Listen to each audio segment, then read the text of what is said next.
Tem que aceitar. Ah, vamos ver se o pastor Amos... Opa! Pá, Ei, tudo bem, pastor?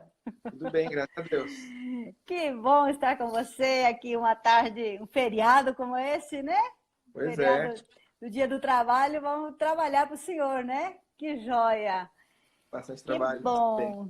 Seja muito bem-vindo, pastor. Nós estamos nesse programa aqui, fazendo bate-papo com os nossos missionários ao redor do mundo.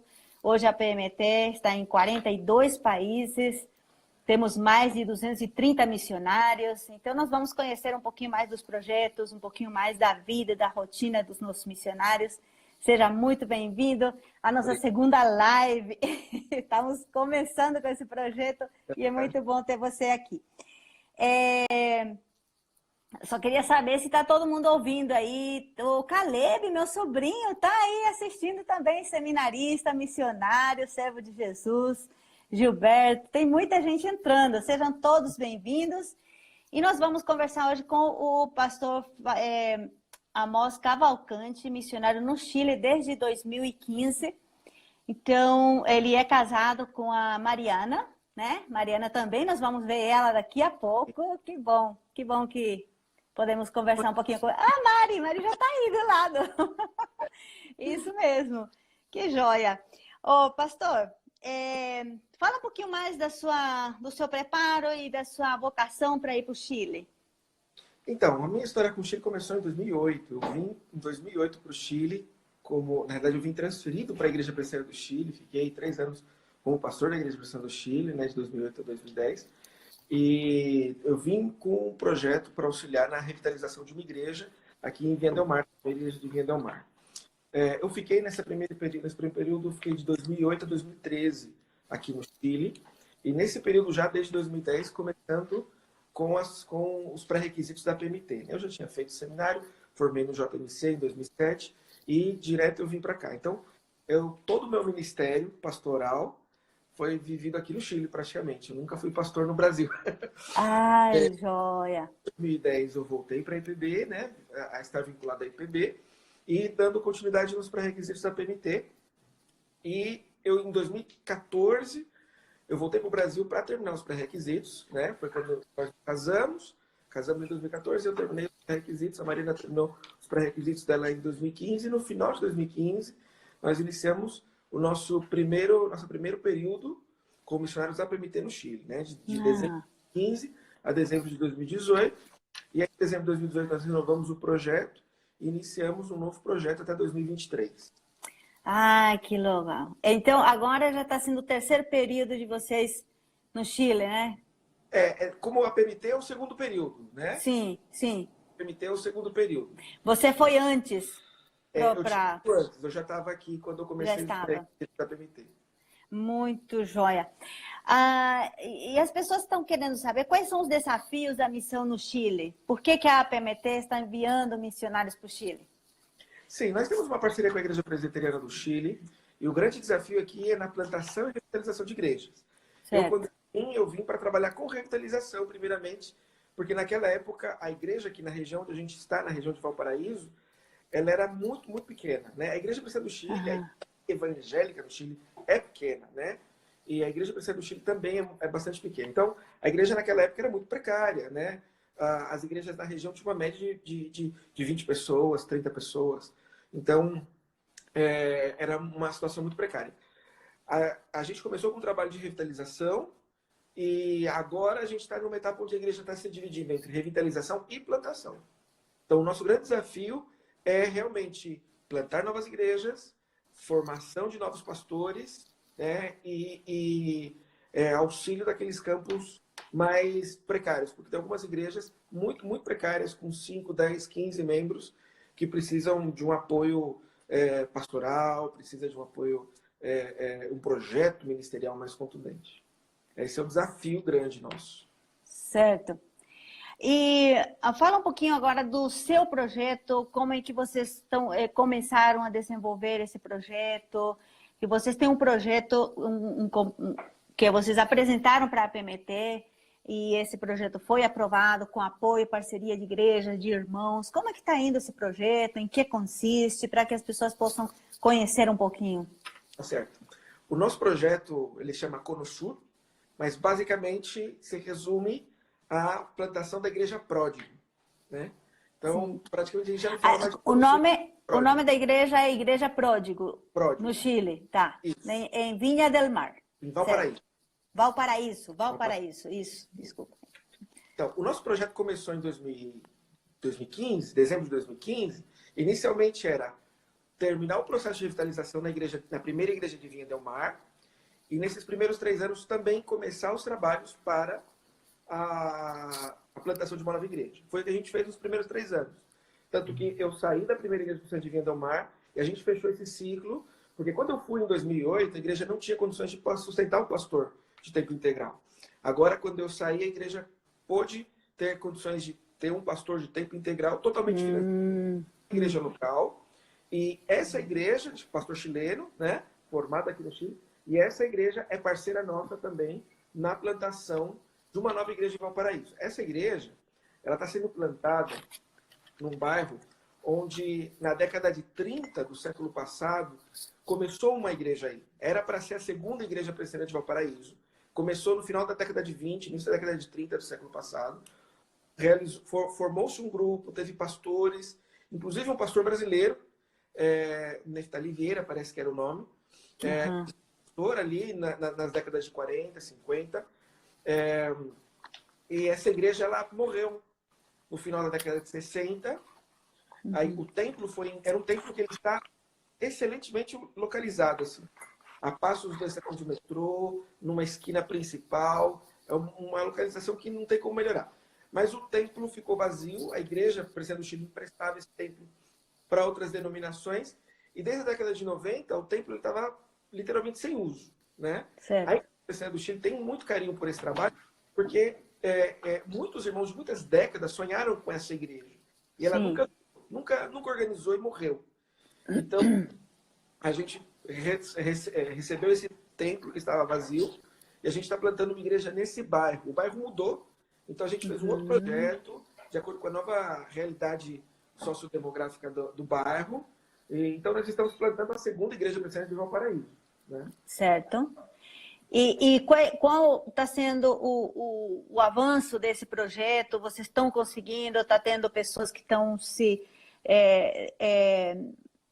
convertendo, fazendo discipulado? Como está sendo o trabalho aí nessa segunda igreja Pródigo?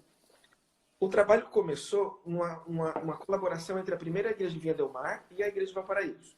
Certo. Então, eu era, naquela época, pastor auxiliar na primeira de Vinha del Mar e com alguns irmãos da igreja, na realidade, 2 irmãos mais da igreja, né, Mariana e um outro seminarista, mais alguns irmãos de Valparaíso. Então, as 2 igrejas se uniram para plantar essa igreja.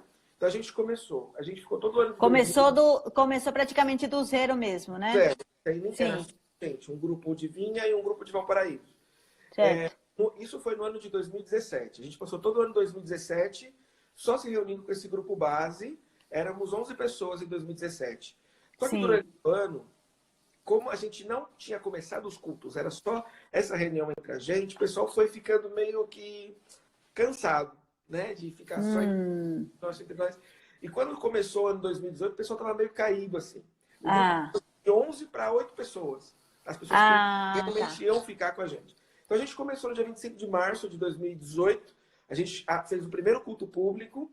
Éramos nós 18 e tínhamos mais 3 visitas. Das 3 visitas, as 3 estão até hoje. 2 foram recebidos membros da nossa igreja e uma outra vai ser recebida talvez no próximo ano. Então, a gente começou essas 11 pessoas, o grupo foi crescendo. Pouco a pouco, todo o ano de 2018, o ano de 2019. Hoje a gente tem um grupo mais ou menos de 35 pessoas, que é o grupo que frequenta regularmente. Tem 35? 35 pessoas, 40 já estão reunindo nessa igreja? 35 pessoas é o grupo total que a gente tem em lista, né? Para dizer de uma maneira. Né? Sim. Na assistência, assim, frequente, a média de assistência está acima de 25 pessoas. Né? Sim. E a gente, como tem programações em outros horários, algumas pessoas vão só em algumas programações. Né? Pessoas que a gente não... São pessoas que não estão participando ativamente da igreja, mas são pessoas que a gente está evangelizando. Certo. Então, pessoas que a gente tem grupos de discipulado, pessoas que estão se aproximando de uma outra maneira. né? Joia. Isso tem sido Joia. Deus. Obrigada. Tem muita gente aqui mandando um abraço, falando, dando um alô para nós também. Vocês podem fazer as suas perguntas também, que daqui a pouco o pastor Amós, né, está respondendo também. E nós temos aqui uma pergunta especial aqui do reverendo Marcos Agripino, que ele é o nosso executivo. Ele está querendo que fale um pouquinho sobre a realidade religiosa do Chile, Amós. A realidade religiosa do Chile é muito peculiar, porque ela é diferente da realidade dos demais países vizinhos da América Latina, né? O Chile está passando por um processo de secularização muito avançado. Sim. Então, de 2004 para 2018, o Chile passou de 4% de ateus agnósticos para 24% de ateus agnósticos. Existe, de fato, no Chile, mais pessoas que se declaram irreligiosas, ateus agnósticos, que evangélicos. Sim. E isso é refletido nas estruturas da comunicação, nas estruturas políticas, sociais. Então, a realidade é uma realidade de um secularismo bastante avançado.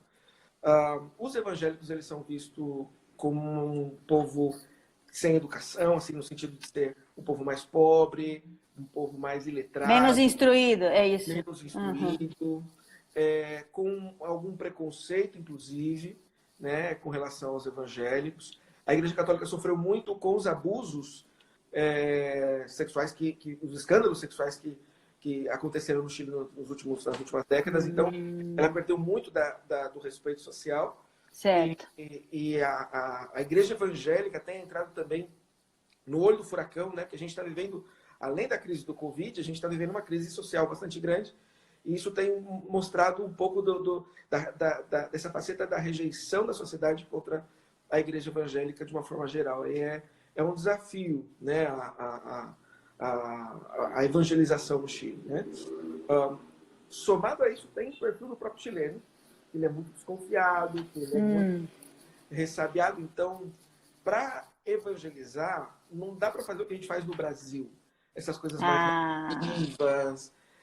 A evangelização é um a um, ganhando confiança, tornando-se amigo, para poder, através dessa relação, apresentar o evangelho. Certo. Joia. O Gilberto Santos está querendo saber se tem seminário aí no Chile. Tem. A Igreja Presbiteriana do Chile tem um seminário.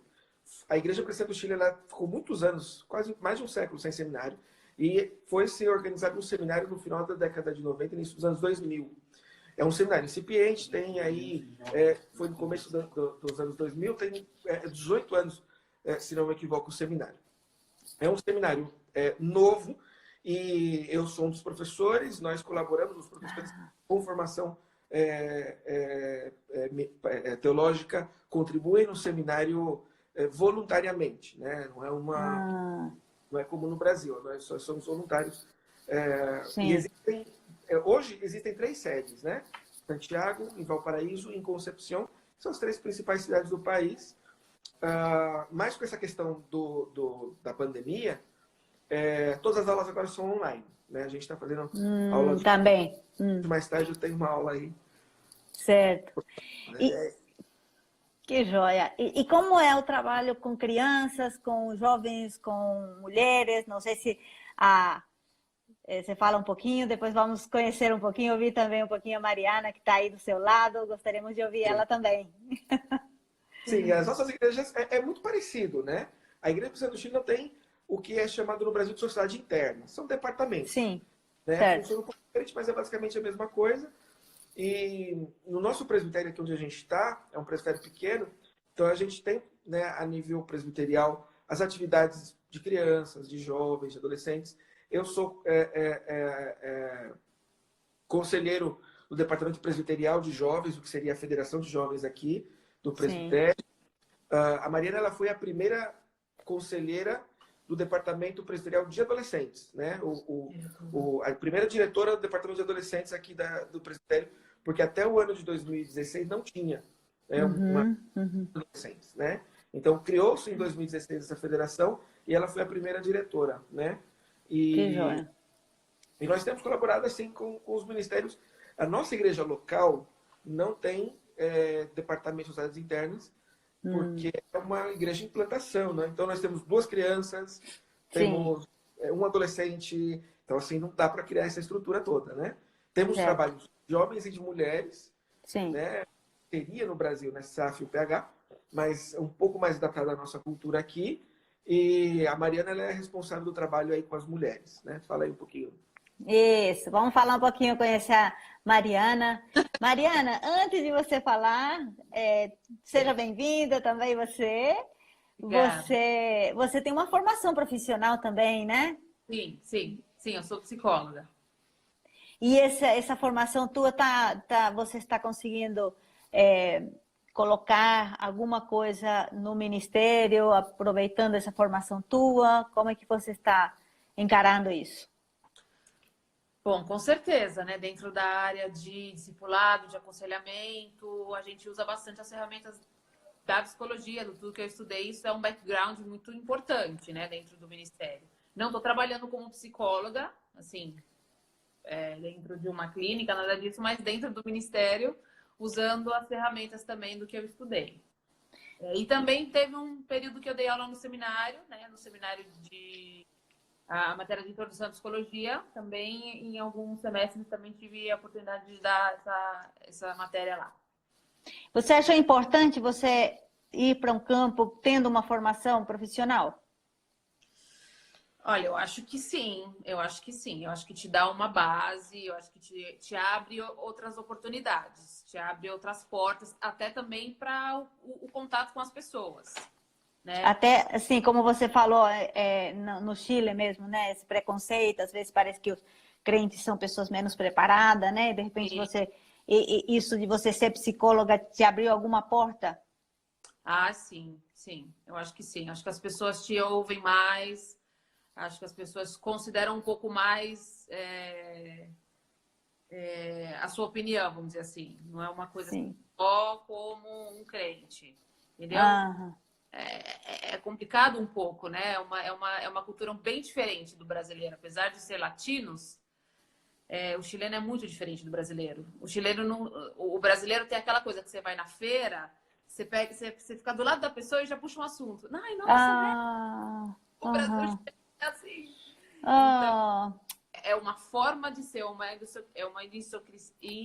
idiosincrasia muito diferente. Então, é só indo lá para sentir, né? sim, eu acho que Mari, você fala um pouquinho sobre o trabalho com as mulheres, o trabalho de louvor que você tem desenvolvido aí também. tá. O trabalho com as mulheres, na verdade, começou. A gente tem uma sínodo, né, de mulheres aqui, que na verdade é um sínodo para todo o país. E a gente teve um acampamento em 2017, parece que foi 18.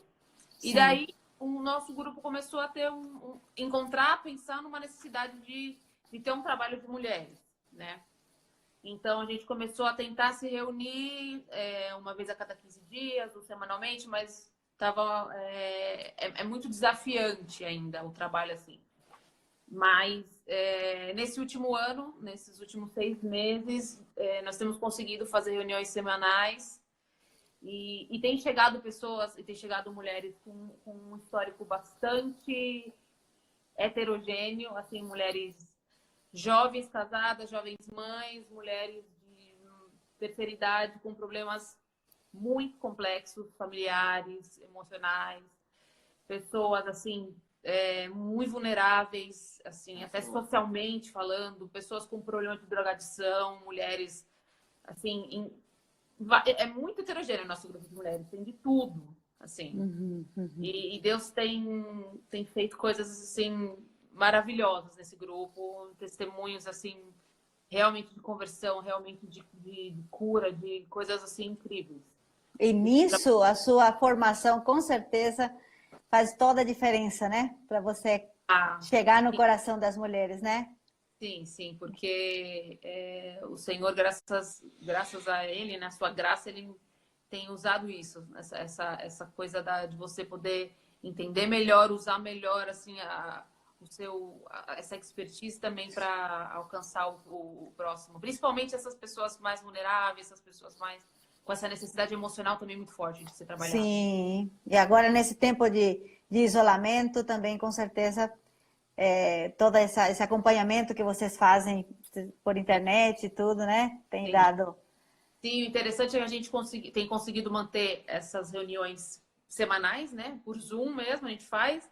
E o legal é que outras mulheres do presbitério têm se somado à reunião. Então, tem gente de Santiago, que a gente legal. conheceu no acampamento, por exemplo, Sim. que tem se somado à nossa reunião, né? Então, a gente tem tentado implementar, porque eu também faço parte da diretoria do Sínodo, implementar esse mesmo trabalho com as outras igrejas. Então, o nosso grupo tem Sim. ensinado as outras igrejas a como fazer o trabalho de mulheres. Isso tem sido legal também. Sim, mas que joia.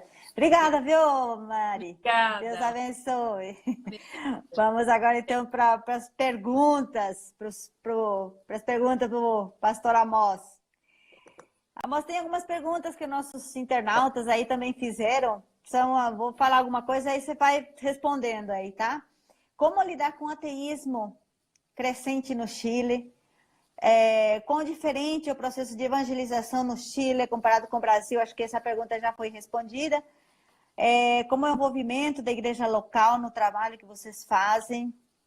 E existe uma rede de apoio de cristãos para o trabalho desenvolvido no Chile? Sim, primeiro, a primeira pergunta, né? Como lidar com o ateísmo que é crescente no Chile, né? É difícil da gente pensar que as pessoas não são só ateus no sentido clássico da ideia, filosoficamente assim.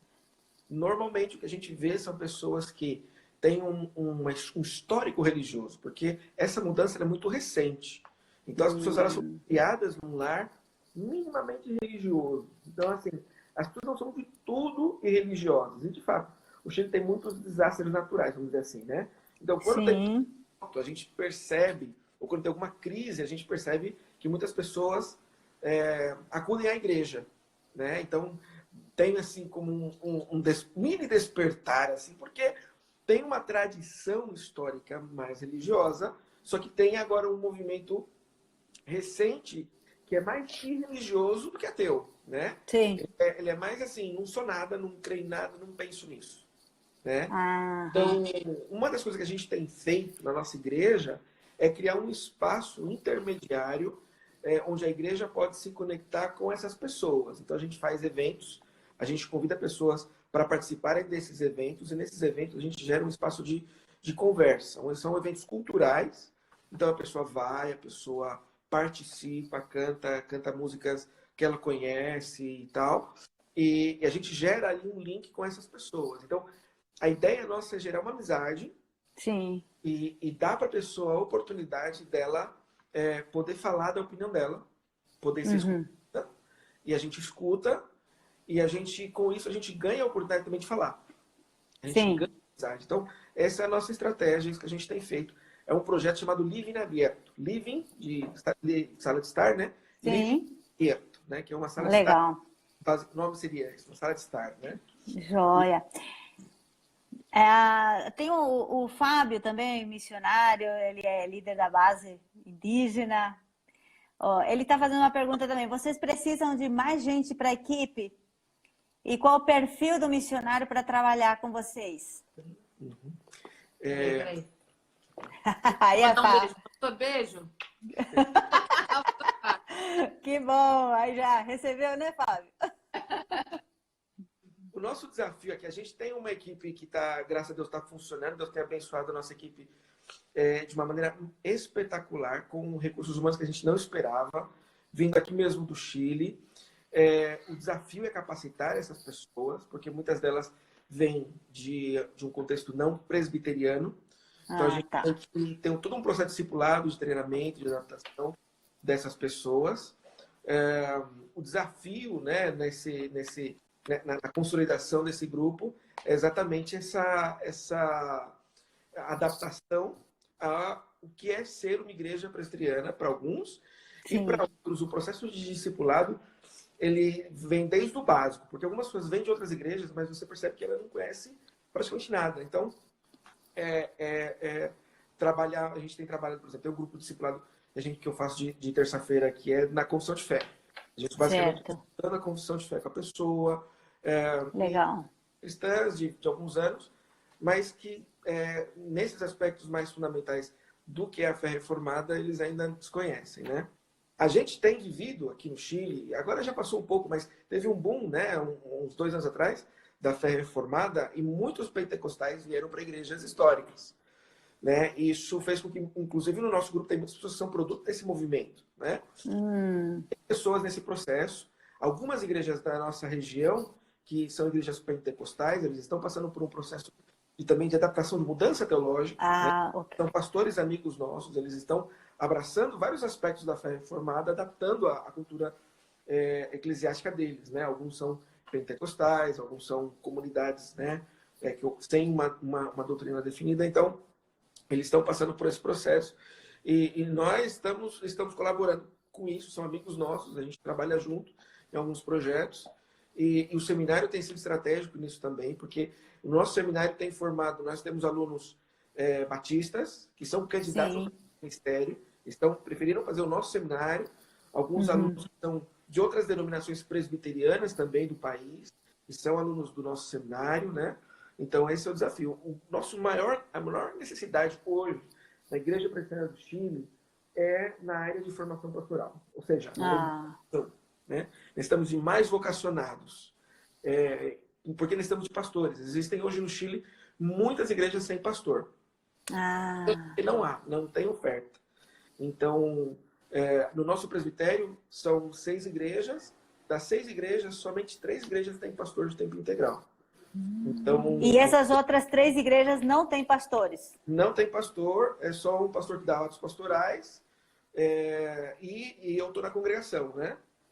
Mas... E aí complementa com a pergunta do Fábio, qual seria o perfil de um vocacionado, um pastor que está aqui no Brasil, que gostaria de servir no Chile? Quais seriam as habilidades, o preparo, o perfil que ele deveria considerar? O que é ideal a pessoa tem que, se não é fluente no espanhol, tem que ter um domínio razoável no espanhol, porque aqui você chega e fala no dia primeiro. O espanhol chileno não é um espanhol fácil de entender, né? O chileno, ele é o espanhol, a gente brinca que é o espanhol mais feio da América Latina, né? Porque tem muitos modismos, muitas formas estranhas muito específicas, né? Quando eu cheguei aqui, eu já tinha feito espanhol, mas quando eu cheguei aqui no Chile, custou entender, porque a forma do chileno falar é menos fácil de entender do que a do peruano, do que a do mexicano, do Pará. Eu tenho que ficar focada para eu entender um chileno. Palestra, essas coisas também, porque eles têm um jeito muito peculiar de falar. Esse seria o primeiro. O segundo, obviamente, tem que ter paixão pela obra, aquilo que tem que ter em qualquer lugar. No nosso caso aqui, é muito especial a pessoa estar aberta a, primeiro, entender a cultura, entender a forma como a igreja tem trabalhado, para então servir, porque às vezes a gente vem do Brasil, a gente traz, né, o nosso modelo da IPB, né? E o nosso modelo está adaptado ao Brasil, né? Certo. E a gente chega aqui e a gente vê que a igreja faz as mesmas coisas de uma forma ligeiramente diferente, mas tem uma razão de ser, né? Então, o missionário, o plantador, o pastor que vem a revitalizar, ele tem que se adaptar um pouco à dinâmica aqui, porque uma coisa que faz ganhar muito o coração do chileno é quando eles percebem que você valoriza a cultura deles, quando você valoriza a história deles, quando você respeita, né? O chileno, ele se sente um pouco... talvez eles não concordem, mas essa é a percepção nossa. Alguns dizem isso também. Eles se sentem um pouco inferiorizados ao Brasil. Comparando com o Brasil é um país grande, tem uma grande denominação, uma grande história evangélica, e alguns sentem esse temor, assim, né? E alguns pastores se aproveitam um pouco disso. Eu falo por mim também, né? A gente também está aproveitando um pouco dessa sensação, e isso faz mal. O que eles mais admiram, né, nos missionários é que eles venham e coloquem a camiseta do país mesmo, que abraçam que a igreja tem desenvolvido. Isso faz com que a gente conquiste o apoio dos irmãos do nosso grupo base e com isso a gente pode também ganhar o apoio dos nacionais no processo de evangelização, né? Nossa, que joia, que interessante. Ó, aqui nós estamos tendo também a presença do presbítero Azor Ferreira, nosso grande precursor, né, da JME, APMT, graças a Deus pela vida dele, sempre envolvido na obra missionária. Ele está falando assim que bênção é poder conversar com os nossos missionários, falar de Deus, grande privilégio, né? Parabéns pela entrevista. Ô, Amos, a gente está sendo bem gostoso esse bate-papo aí, e eu só vou falar assim algumas perguntinhas que eu tô aqui para terminar, porque a gente já estamos na etapa final, né? O tempo voou. Aí tem algumas perguntas que eu vou fazer antes da gente fechar nossa live de hoje. E diz aqui a Magali, ela falou, entre as pessoas que participam do projeto, algum infectado com Covid-19, como vocês estão atuando nesse tempo de pandemia? Vou para o seminário ano que vem, diz aqui mais uma pessoa aqui, da Hilaire. Também nós temos, está falando aqui também, tem muitos imigrantes na igreja, também estão querendo saber. Então, aí você responde isso daí, e no final eu queria saber assim, você deixa uma palavra para as pessoas que estão ouvindo, como é que uma igreja, por exemplo, as igrejas podem se envolver com o projeto. Teve outras perguntas também, perguntando do custo de vida aí. Você fala um pouquinho dessa área e como que a igreja pode se envolver, ser parceiro de vocês. Depois vamos no final deixar o contato. Foram várias perguntas, não sei se você lembra. Muita coisa, mas... Bom, primeiramente, como é que como a igreja se envolve aqui, né, no nosso trabalho? O nosso desafio hoje, como igreja pródigo, tirando um pouco a visão dessa questão do coronavírus, que estamos todos em casa, nós estamos no desafio de, primeiro, reformar o templo. A gente está nesse processo. Nós pegamos um templo muito destruído, historicamente destruído, eram 40 anos sem uso. Então, nós começamos em 2017 esse processo, durou aí, ainda está durando. A gente trocou todo o teto. Falta agora rebocar todas as paredes, né? Porque é um templo antigo feito de barro. Então, a gente tem que refazer praticamente todo o forro das paredes. Graças a Deus, a gente terminou no ano passado o teto, o forro do teto, a iluminação e o banquete. Então, foi uma bênção poder avançar nisso. Nosso desafio agora é continuar no término dessa reforma, né? Essa é uma das formas mais diretas com que as igrejas no Brasil podem ajudar o nosso trabalho, né? A gente tem que fazer agora toda a parte externa, né? Nesse aspecto, vocês estão precisando de parceiros financeiros para continuar o projeto, a reforma do templo. Reforma, né? Especificamente a reforma é uma forma bastante direta, concreta, com que as igrejas podem ajudar. Alguns parceiros nossos têm colaborado especificamente também com isso, além do sustento mensal, né? Então, por exemplo, a porta, a gente tem que refazer a porta, porque a gente foi assaltado várias vezes. Esse é um problema aqui no Chile. E a gente tem que refazer a porta. E um parceiro nosso ajudou a comprar o material da porta, a comprar a questão da segurança das câmeras e tal. Então, alguns parceiros têm colaborado nisso, né? E nisso a gente vê a mão de Deus. Porque quando a gente começou em 2017 com a reforma, éramos 8 pessoas e nós não tínhamos... O único dia que a gente tinha era o nosso. A gente começou tirando do bolso e foi fazendo uma outra coisa. E Deus foi enviando recursos através da Igreja do Chile, através de parceiros no Brasil e através de parceiros conhecidos que eu conheço de outros lugares. Então, foi, assim, uma bênção muito grande, né? Sim. Como a gente tem feito agora nesse período de coronavírus? A nossa igreja, como é uma plantação, não é constituída de várias famílias consolidadas. A grande parte da nossa igreja é constituída de casais jovens como nós, casais jovens sem filhos, entre 25 e 35 anos. Esse é o grupo principal, com algumas pessoas solteiras e pessoas idosas. Sim. Então, fazer um estilo culto familiar era mais difícil para algumas pessoas. E o que a gente escolheu fazer foi transmissão através da internet. Então, a gente faz o culto e transmite. A gente faz o culto desde casa. A gente no primeiro domingo a gente foi lá na igreja, um grupo pequeno, e transmitiu desde a igreja. no segundo domingo em diante, a gente, desde aqui de casa, desde o do domingo 29 de março, a gente tem feito daqui de casa. O domingo 29 de março, o primeiro domingo que a gente fez transmissão desde casa, foi o nosso segundo aniversário. Então, era o domingo onde a gente ia ter recepção de membros, batismo, aniversário da igreja e tal. Ai. Infelizmente, a gente teve que fazer dessa forma, né? Hum. E a gente tem feito assim, todos os domingos, às 11h10, a gente começa com uma prévia ali, com alguns vídeos. Às 11h10, às 11h20, tem o momento das crianças, né? Que a gente faz ali alguns vídeos com a história bíblica para as crianças.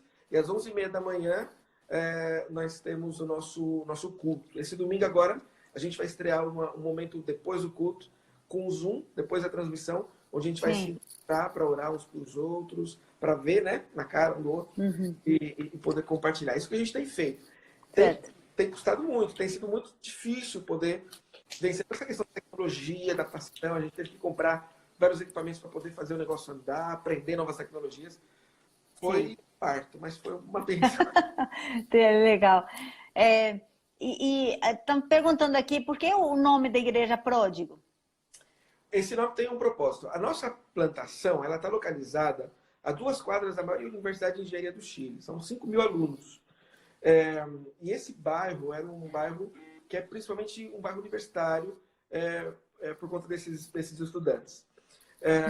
Primeiramente, quando a gente pensou no nome, pensou no fato de que muitos desses jovens que vão para a universidade, eles vão num processo similar ao de um filho pródigo, que deixa a família no interior e vem para a cidade para poder estudar. E aqui na cidade, a cidade de Valparaíso, ela é uma cidade muito boêmia.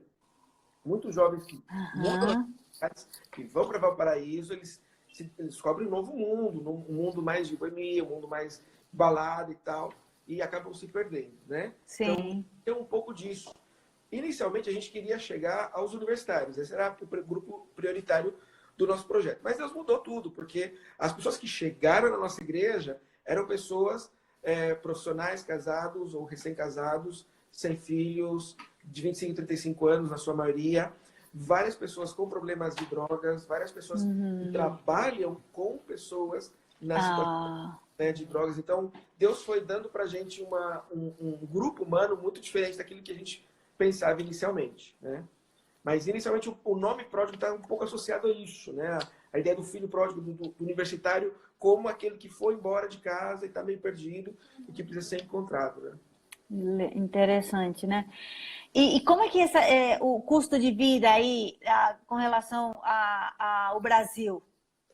O custo de vida no Chile, ele é alto, ele já era alto faz tempo. Essa é uma das razões da grande crise social de outubro de 2019. Ele é altíssimo, né? O custo básico, água, luz, gás, é bastante mais elevado que no Brasil. Eu lembro que quando estava na crise da gasolina no Brasil, o pessoal estava desesperado com o preço da gasolina, né? E o preço da gasolina estava aqui. Então, né, o preço caro aí estava mais barato que aqui. Então, para ter uma ideia, né, do custo de vida, que ele é bastante caro. Ir no supermercado é um compromisso importante. Comer fora tem que parcelar 3 vezes o cartão, porque é uma compra, né? Sim. E o que a gente está vivendo agora, especificamente nessa época do coronavírus, é a maior crise para os brasileiros no Chile, porque nunca a moeda esteve tão baixa. Por Isso exemplo, que eu queria que falasse um pouquinho mais. em 2009, R$1 valia 300 pesos. Hoje, R$1 vale 150. Então, Metade. em 10 anos, vale metade, né? Já vinha mal nos últimos anos, né? 2018, 2017. Quando a gente chegou em 2016, estava muito ruim, deu uma melhorada, mas agora com essa questão do coronavírus, aí é para terminar de matar. É, de fato, o valor mais baixo em mais de 10 anos. Né? Pelo menos nos 10 anos que eu estou aqui, né? Nos 12 anos que eu estou aqui, nunca foi tão baixo. Então, esse para a gente tem sido um grande desafio, porque ao mesmo tempo que a moeda desvaloriza, o preço das coisas aqui sobe, né? Sim. Então, é um grande desafio. Certo. Rapidinho. Pode falar. Rapidinho. Não, eu só queria ressaltar que, apesar disso, Deus tem sido muito fiel conosco, obviamente, porque nunca tem faltado nada, nossos parceiros são muito fiéis. Glória a Deus. Nós não perdemos parceiros por causa dessa crise. Então, só ressaltar que o Senhor sustenta. Mesmo na crise, mesmo no problema, mesmo no corona, de onde seja, Deus tem sustentado. Então, não sei, para o nosso irmão que está aí, nosso amigo que está pensando, ai meu Deus, mas como que vai ser quando eu for missionário, se eu for missionário, como é que vai ser? Não vou ter dinheiro, vou ter... O Senhor sustenta, tá? Só falar, tá bom? Que bom saber isso, né? Porque muitas vezes, realmente, esse é um lado que as pessoas que têm interesse, que desejam, que têm essa vocação, têm muito receio nesse lado financeiro, né? Teve algumas perguntas também, né? Que se o projeto fica mais alto quando você está indo para um projeto de plantação de igrejas do que para um pastorado, para assumir um pastorado. Porque quando você vai para a plantação de igreja, existe uma série de custos que você tem que arcar. Por exemplo, quando a gente começou, graças ao apoio que a gente tinha na época, que a gente ainda tem, né, dos nossos parceiros, com esse apoio que a gente tinha dos nossos parceiros, a gente pôde comprar cadeira, mesa, são coisas que é o mínimo para você começar, né? Certo. A Igreja do Chile, ela tem um recurso muito limitado, né? É uma igreja que não tem condições de financiar esse projeto. Então, com o apoio dos nossos parceiros, das igrejas do Brasil, a gente conseguiu comprar os implementos necessários. Quando você vai para um projeto para ser um revitalizador ou uma coisa assim, você já chega, já tem uma estrutura, né? Agora, para plantar, você tem que investir na estrutura. Levantar o recurso também igual vocês estão reformando, vocês estão investindo nessa reforma de igreja e tudo, né? A gente não paga aluguel, mas em compensação tem que investir na estrutura, né? Até para poder, por exemplo, o nosso desafio a gente tem um templo que cabe no máximo 50 pessoas. Então, um grupo de 30. Então, você imagina que em pouco tempo já não vai caber mais o grupo que tem outro. Então, a gente fez a reforma e a gente ampliou o teto para fazer uma nave do templo maior. Só que a gente tem o desafio de ter que derrubar uma das paredes. Só que uma das paredes vai ter que ver como que derruba essa parede. Porque é uma parede que tem um grossor bastante importante, muito antigo. Então a gente nem sabe como é que vai fazer isso aí. Só Deus sabe. Mas é o desafio. Então a gente já lançou o teto grande, pensando que a igreja vai crescer, né? E se Deus quiser, Deus, da mesma maneira que Ele nos sustentou até agora, vai sustentar também esse processo que bom. expansão. Glória a Deus. Que bom quando a gente tem essa convicção, né? Que é Deus que está mandando, a gente também sabe que o Senhor vai prover, como a Mari ressaltou e destacou, muito importante. Alguns pedidos de oração que você tenha, pastor? Sim. Primeiramente pelo Chile, porque o Chile já vem de um processo muito complicado desde outubro, uma crise social bastante grande, bastante violenta. A gente esperava que em março agora essa crise fosse voltar, fosse reacender, mas aí veio o coronavírus e ficou outra crise, né? Sim. Então a gente tem uma crise dentro da crise. Sim. E tem afetado muito a economia das pessoas da nossa cidade, das nossas igrejas. E esse é um grande desafio. Esse é o primeiro motivo de oração. O segundo motivo que eu queria pedir é por um grupo de pessoas que nós estamos evangelizando. Sim. Então, pessoas que ainda não estão indo aos cultos, porque eles não se sentem ainda, né, nesse nível de ir ao culto. A gente sabe de pessoas que assistem todos os domingos os cultos, mas nunca foram à igreja, que ainda estão nesse processo. Pessoas que a gente está evangelizando, pessoas que estão lutando com as drogas, pessoas que estão lutando com uma religião passada, com o passado. Então, uma oração especial para essas pessoas. Inclusive, esse negócio do coronavírus, o culto online, algumas pessoas da terceira idade não querem assistir o culto online, porque não tem internet. Também tem isso. Então, tem um senhor da igreja que a gente evangeliza ele, que ele não tem internet, nada, então eu gravo, né, a transmissão para ele, e eu tenho um tablet que eu não estou usando, eu levo o tablet para ele, para ele ver, né? Porque ele também não conhece nada de tecnologia, para apertar o play e ver. Ótimo, então, são as criatividades que fluem. Então, são pessoas que a gente ama muito, que estão nesse processo de descobrir Jesus, né? De conhecer Jesus. São pessoas que não conhecem nada, então chegando à fé agora. Esse é um motivo de oração especial. Pela dinâmica da igreja, né? A gente sabe que o Senhor conduz tudo, a nossa preocupação é de como a igreja vai reagir pós-quarentena, né? Qual vai ser os resultados disso. Para uma igreja pequena como a nossa, qualquer coisa afeta muito, né? Então, Aham. dinâmica da igreja, pelos novos líderes que a gente está formando, pela família, nossa família no Brasil, por saúde dos nossos Uhum. familiares, que nos Uhum. proteja, todos eles, né, desse negócio do coronavírus, porque a gente não pode viajar, a gente não pode Também. estar com eles nesse momento, e também por nós, né, para que a gente possa continuar fazendo o trabalho com saúde aqui, e não sei se tem mais algum motivo. Basicamente são esses os Isso. motivos. Joia. Nós vamos deixar depois um banner aí com esses pedidos de oração para que as igrejas, as pessoas, as SAFs que estão querendo se tornar parceiros de oração desse projeto aí possam ter acesso a esses pedidos e lembrar, né? Eu queria agradecer, já que você falou da SAF, queria agradecer a SAF, né, a Confederação Nacional da SAF, que tem nos apoiado, né, apoiado aos missionários da PMT, né, nós recebemos as ofertas que a SAF tem enviado para nós, algumas SAFs das igrejas parceiras nossas também, nossos parceiros, alguns deles estão nos assistindo agora, tem sido assim de um apoio inestimável em oração, também com as ofertas, né, o apoio que as igrejas fizeram, né, que a IPB fez, né, pro apoio aos missionários agora nesse último período, né, e foi uma bênção também para nós e para vários outros missionários. Agradecer, né, aos nossos parceiros e os departamentos da igreja, né, que têm nos apoiado.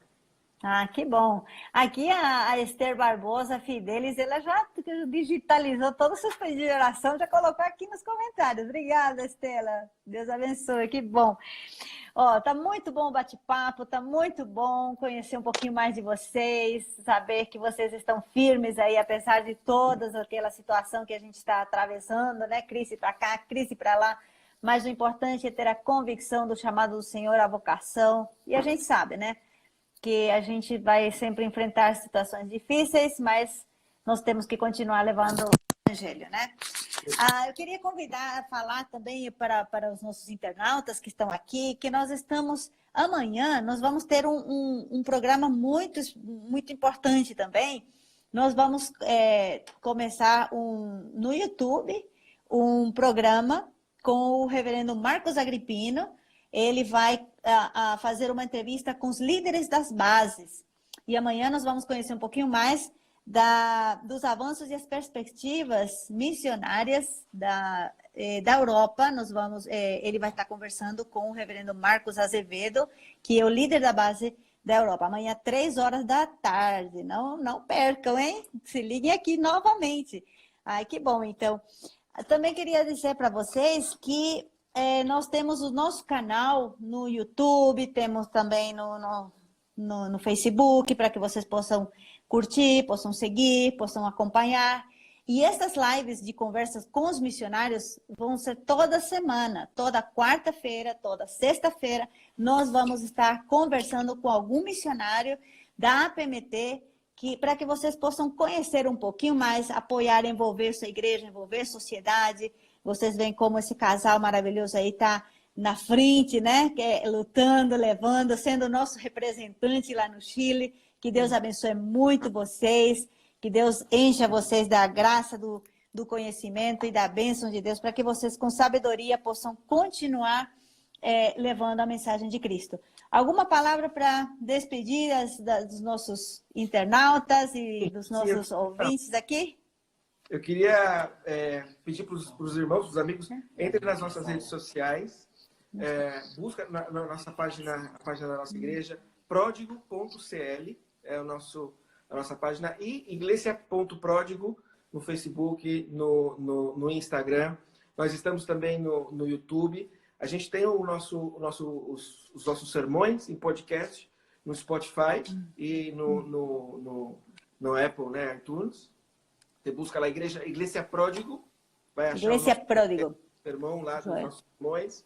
E a gente está sempre postando, né, através do Instagram, através do Facebook. Todos os domingos às 11h30, nosso culto na transmissão do YouTube. Segue a gente lá para aumentar o nosso número lá de seguidores, para a gente poder abençoar mais pessoas, né? Isso, muito bem. Aproveita de aprender espanhol um pouco, um espanhol né? Espanhol chileno. Meio chileno aí, mas... Joia. Ótimo. Eu queria dizer também para você, se você quiser também conhecer um pouquinho mais as cartas dos missionários, vocês entram lá no site da APMT, apmt.org.br. Vou repetir, apmt.org.br. Tem lá missionários, você pode escolher os missionários, você vai encontrar o nome desse casal maravilhoso, você pode também fazer uma contribuição financeira, né?